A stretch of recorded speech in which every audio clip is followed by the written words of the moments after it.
నా పేరు శరవణ కృష్ణ. మాది రేబాల గ్రామము. నేను మార్కెటింగ్ ఫీల్డ్లో 2012 నుంచి మార్కెటింగ్ జాబ్ చేస్తున్నాను. నాదంటే ఎక్కువ బైక్లో తిరిగేది అలవాటు. జిల్లా మొత్తం తిరుగుతుంటాను. మార్నింగ్ 9కి స్టార్ట్ అయితే 6-7 దాకా బైక్ మీద ఎక్కువ తిరుగుతూ ఉంటాను. దానివల్ల ఏంటంటే కొంచెం ప్రెజర్ వల్ల అప్పుడప్పుడు బ్యాక్ పెయిన్ వస్తుంటుంది.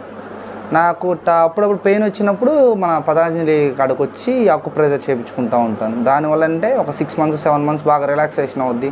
మళ్ళీ అన్నోళ్ళు కూడా సజెషన్స్ ఇస్తుంటారు నాకు. ఓన్లీ ఇలానే కాకుండా నువ్వు అప్పుడప్పుడు రోజు రెగ్యులర్గా యోగా చేసుకుంటుండు, ఇది లైఫ్ లాంగ్ నీకు ఎటువంటి లేకుండా బాగా స్ట్రాంగ్గా తయారవుతావు అని చెప్తుంటారు. కొంచెం అలాంటి నాకు టైం సెట్ కాక అజాగ్రత్త చేస్తుంటుంటా. యోగా కొన్ని రోజులు కంటిన్యూ చేస్తాను, కొన్ని రోజులు ఆపుతా. ఆపిన తర్వాత మళ్ళీ కొన్ని నెలల తర్వాత మళ్ళీ పెయిన్ నాకు స్టార్ట్ అవుతుంటుంది. స్టార్ట్ అయినప్పుడు మళ్ళీ వచ్చి అన్నోళ్ళ చేత యాక్యుప్రెషర్ చేయించుకుంటుంటాను. మళ్ళీ నాకు బాగా రిలాక్స్ అవుద్ది. మళ్ళీ సజెషన్ చెప్తారు అన్నోళ్ళు, రెగ్యులర్గా నువ్వు యోగా చేసుకో ఇంకా బాగుంటుందండి. ఇంకా నుంచి కంటిన్యూగా యోగా చేసుకుంటాను. అది మీరు ఎన్నిసార్లు చేయించుకున్నారు? నేను ఇప్పటికీ ఎప్పుడు వచ్చారు? నేను మొదటిసారి ఒక 2 years బ్యాక్ వచ్చాను. మళ్ళీ రెగ్యులర్గా ఇప్పుడు 6 monthsకి 7 monthsకి రావడం వల్ల మళ్ళీ వచ్చి చేయించుకుంటాను. అప్పుడు ఫ్రీగా రిలాక్స్ అవుద్ది, బాగా శరీరాన్ని బాగా సహకరిస్తుంది అనమాట, ఎనర్జీగా ఉంటుంది.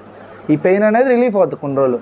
ఆ యోగా పోయినసారి సేమ్ ఇలాగ వచ్చినప్పుడు యోగా చెప్పాడు అన్న, దాని ప్రకారం చేసుకుంటా ఉన్నాను. యోగా చేసుకున్న రోజు బాగుండింది.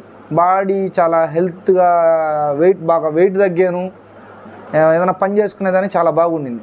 ఈ మధ్య కొన్ని పనుల్లో బిజీ అయిపోయి ఆపాను. ఒక 3 months బ్యాక్ నుంచి యోగా ఆపాను. మళ్ళీ లైట్గా స్టార్ట్ అయింది. అది